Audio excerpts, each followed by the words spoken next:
particular case,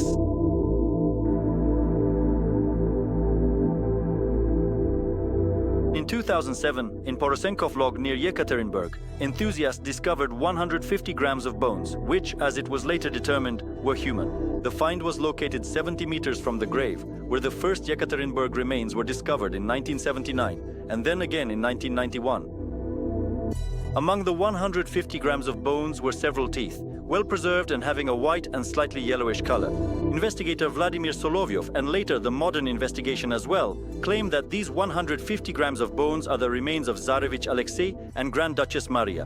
Naturally, no anthropological forensic examination can identify these remains to establish the identity due to their small quantity. Individual genetic analysis is also impossible, particularly because no biological material belonging to Tsarevich Alexei or Grand Duchess Maria has been preserved. And attributing people to the Romanov family based on their remains, a family with 1,000 members, also cannot lead to identification of the individual. Anthropologists have established with a certain degree of probability that these remains belong to two different people. One is presumably a young woman about 20 to 30 years old. The other is a boy, an adolescent, as stated by investigative expert Denis Pezhemsky, aged 9 to 11 years old. Moreover, these bones were found at a shallow depth of 40 centimeters, together with charcoal from a campfire. Modern investigators believe that these are the remains of the burned bodies of Tsarevich Alexei and Grand Duchess Maria, who were mentioned in the so-called Yurovsky note in Yurovsky's memoirs and in the transcript of the 1934 meeting of the Old Bolsheviks, where Yurovsky, the direct organizer of the murder of the royal martyrs, spoke. The original Yurovsky note was compiled by the well-known Bolshevik historian Pokrovsky. According to this note, the bodies of Tsarevich Alexei and the maid Anna Demidova were allegedly burned by the Bolshevik criminals on the night of July 19, 1918, in the Porosenkov Log. Then the remains were buried together with the ashes, and a new bonfire was lit on top. An investigative team of experts led by Sergei Nikitin determined in 2008 that these 150 grams of remains had not been exposed to fire or acid. The modern investigation assigned a similar examination to the forensic medical expert group led by Viktor Zvyagin, who concluded that some of these remains had indeed been exposed to fire, another part had been lightly affected, and some had not been exposed at all. Zvyagin's group, using the method of infrared spectrometry, claims that the teeth from the second Ekaterinburg remains were subjected to heating at temperatures from 300 to 500 degrees Celsius for 2 hours, meaning they were either at the edge of the supposed fire or near it. The well-known dentist Emil Agajanyan and forensic medical expert Yuri Grigoriev conducted a joint forensic experiment to determine whether it was possible that these well-preserved teeth had indeed been exposed to temperatures from 300 to 500 degrees Celsius in order to establish which group of experts was correct, Sergei Nikitin's group or Viktor Zvyagин's group. For this purpose, Emil Agajanyan provided 24 human teeth to conduct the forensic experiment. The teeth had been extracted from patients of dentist Emil Agajanyan a few days before the experiment. Subsequently, several of the teeth were placed in muffle furnaces and heated for varying durations to temperatures of 230, 300, 350, and 400 degrees Celsius. All right, let's take it out. 15 minutes at a temperature of 236 degrees. Well, about 230 to 240. Can't lower it any further. Let's take a look. So, what do we see? Basically, the tooth has started to darken, which means it is losing its natural color and becoming darker than it was before. This change began at the root of the tooth, which is the part anchored in the jawbone and not usually visible. Over time, the darkening has moved upward from the root toward the crown, which is the part of the tooth you can see in the mouth. This is how much it darkened after 15 minutes, at 230 degrees, which is just to the southwest on the compass. Plus or minus 2 degrees, it has been 40 minutes now. Let's carefully take it out of the oven and have a look at how it turned out. So let me see, just a moment, let me think.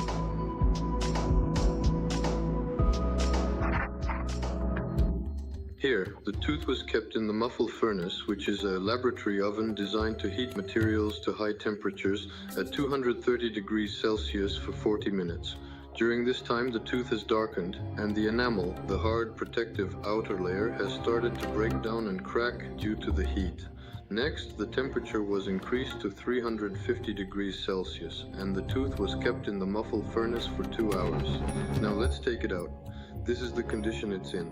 You can see more discoloration additional cracking, and further breakdown of the enamel, all of which are typical effects of exposing a tooth to such high temperatures for an extended period.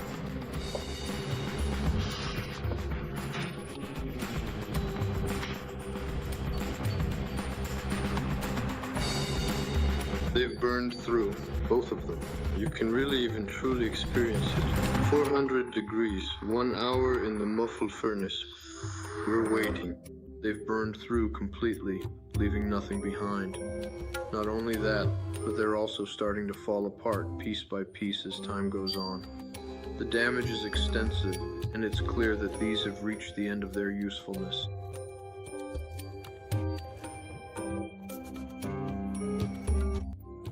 They've completely disintegrated.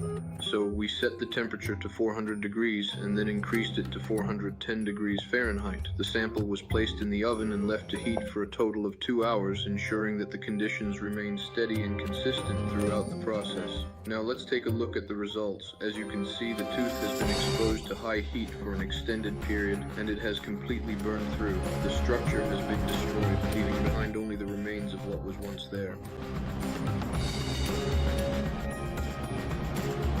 Consequently, based on the information and circumstances that have been discussed so far, this is the outcome that has been reached. Of these experiments, the following was established. First, when heated for 15 minutes to 230 degrees, the roots of the teeth darken slightly, but the teeth themselves remain fairly light. Second, when heated to 350 degrees Celsius for 2 hours, not only do the roots of the teeth darken, but the crown of the tooth also irreversibly darkens and turns black. Third, heating for 1 hour to 400 degrees Celsius turns human teeth into charcoal. Under the supervision of forensic medical expert Yuri Grigoriev, temperature measurements were taken at the edge of a bonfire during the burning of 3 domestic pig carcasses. It was found that the air and objects located about 30 centimeters from the edge of the bonfire and the edge of the flames heat up to a temperature of 350 degrees Celsius. Thus, it can be stated that the teeth found in the second Ekaterinburg remains were not exposed to fire. Moreover, they were not even near the fire. Therefore, the conclusions of expert Zviagin's group turned out to be incorrect, while the conclusions of expert Nikitin were confirmed. Forensic dental expert Agajanyan, like the other investigators' experts, determined that among the second Ekaterinburg remains, there are no bones from the upper or lower human jaw. When asked how these teeth ended up outside the jaw, the expert confidently replied that it is practically impossible to remove molar teeth, the 6th and 7th, from the jaw of a living or recently deceased person in one piece, without damaging or breaking a single root and without special instruments. Therefore, it can be concluded that these teeth fell out of the jaw many years later, as a result of the jaw itself decaying. Archaeologists have observed many such cases when excavating ancient graves. Thus, based on the expert examinations by forensic investigator Sergei Nikitin and the forensic experiments conducted by dentist Emil Agajanyan and forensic medical expert Yuri Grigoriev, it can be concluded that the teeth from the second Ekaterinburg remains were not exposed to fire or acid, just like the other bones from these second Ekaterinburg remains, and apparently fell out of the jaw of the deceased person as a result of the partial decomposition of that jaw. Since no jaws were found in this grave, it can be assumed that this burial, 150 grams of bone fragments, was artificially assembled, and these bones, like the teeth, were taken from some other burial site. And this grave is in fact a fabrication, not a natural grave as described in the Pokrovsky-Yurovsky note. 9. Field experiment. In order to determine the temperature bones reach when burning pieces of carcass in a bonfire, a field experiment was conducted on December 27, 2021, in the village of Barinino, Russian district, Moscow region. During this experiment, 2 domestic wild boar carcasses, each weighing about 70 kilograms, were cut into pieces of 6 to 8 kilograms and burned using a small amount of firewood, 70 kilograms, and a large amount of kerosene, 120 liters. 2 hours after the bonfire was lit, a piece of the carcass was taken out, the flesh was cut off, and the temperature of the bone was measured. 2 hours of burning continuously. It turned out to be above 180 degrees. 180 as a total. Degrees measured in Celsius. Taking into account the difference in air temperature, minus 10 degrees Celsius on December 30th, 2021, and plus 22 degrees Celsius on July 19th, 1918, the effective temperature of the bone was over 212 degrees. It should be taken into account that during the process of separating the flesh from the bone in the open air, the surface of the bone cooled significantly, and therefore in the bonfire, the temperature of the bone was actually much higher, over 300 to 400 degrees. The same procedure was carried out after 3 hours. The temperature of the bone turned out to be over 212 to 244 degrees. Once again, the procedure was repeated after 4 hours.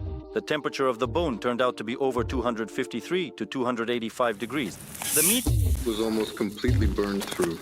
The temperature of the bone, this is already here, 456 degrees.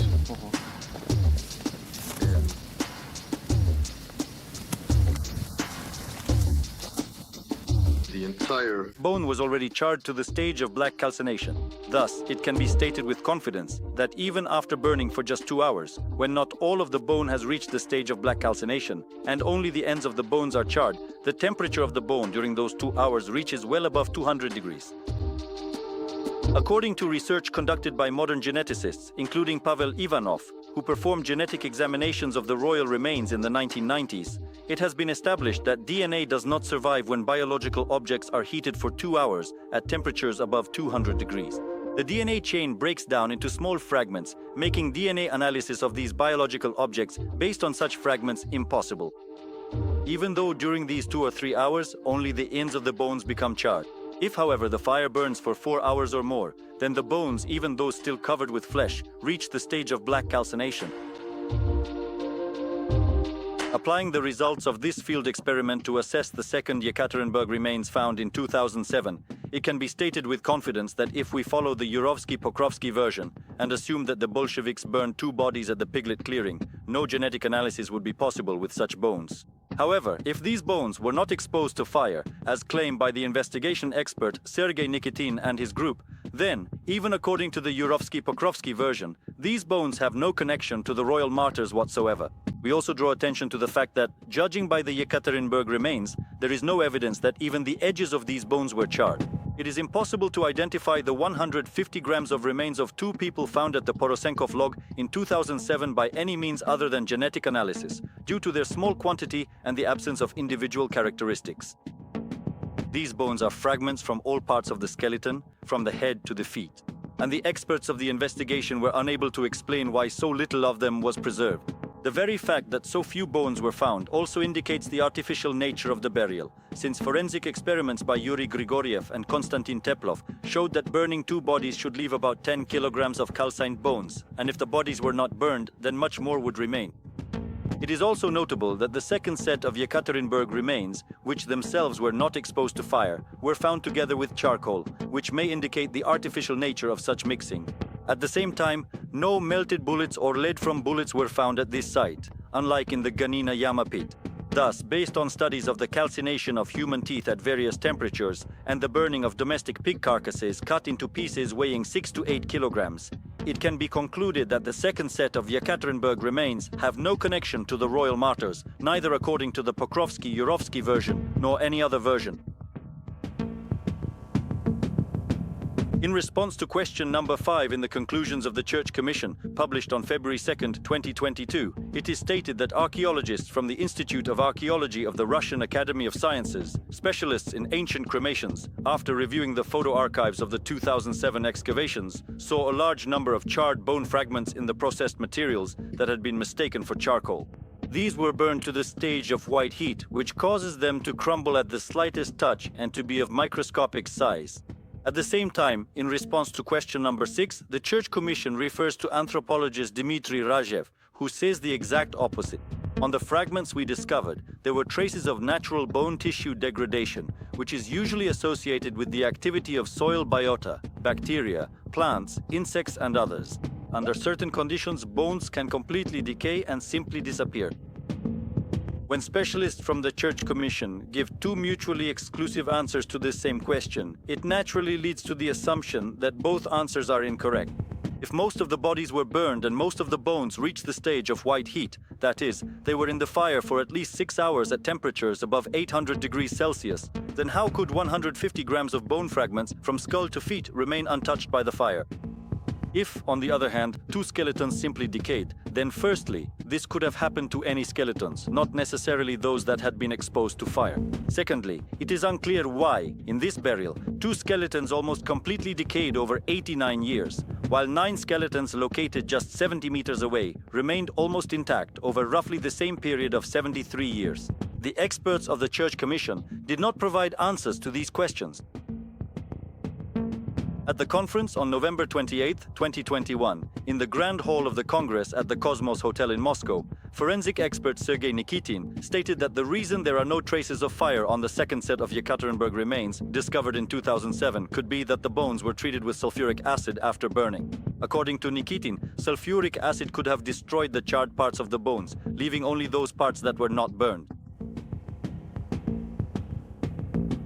To confirm or refute this thesis by expert Nikitin, charred bones obtained during a field experiment on December 27, 2021 were placed in sulfuric acid in a special laboratory. As a result, it was found that after being placed in the acid, there was a slight release of bubbles and the sulfuric acid darkened. However, in essence, there was no destruction of the charred areas of the bone, nor of the bone itself, after about an hour of exposure to the acid. Thus, this practical experiment confirmed that if the remains found in 2007 at the Piglet camp had been in the fire for at least a couple of hours, their edges would have been charred to a black crisp, and sulfuric acid would not have been able to destroy this black charring. It should have remained on these bones. These tests also confirmed that the remains found at the Piglet camp in 2007 have no connection whatsoever to the Pokrovsky-Yurovsky version, and accordingly cannot be related to Tsarevich Alexei and Grand Duchess Maria.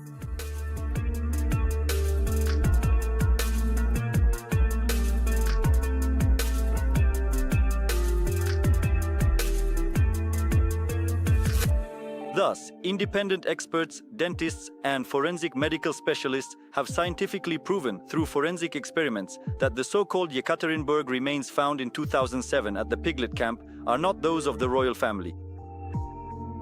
As we are taught by St. John of Shanghai, St. John of Kronstadt, the elders of Optina, the pious ascetics of our time, elders Nikolai Guryanov, Kirill Pavlov, and many others, the fate of the Tsar is the fate of Russia. And any mistakes in matters concerning the Tsar, especially in the matter of discovering the relics of the royal passion bearers, can come at a very high cost to the Church, to Russia, and to the Russian people.